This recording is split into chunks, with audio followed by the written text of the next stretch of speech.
Yan, luto muna tayong tuyo at saka itong scrambled egg for my breakfast for today. Yan, morning. Good morning. Yan, so diba? With egg. So ayan na. Meron tayo dito ng kape. Kape. Ng itlog. Kanin. Almusal.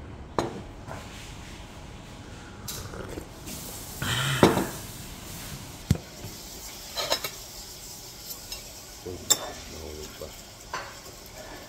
Ito may suka dito.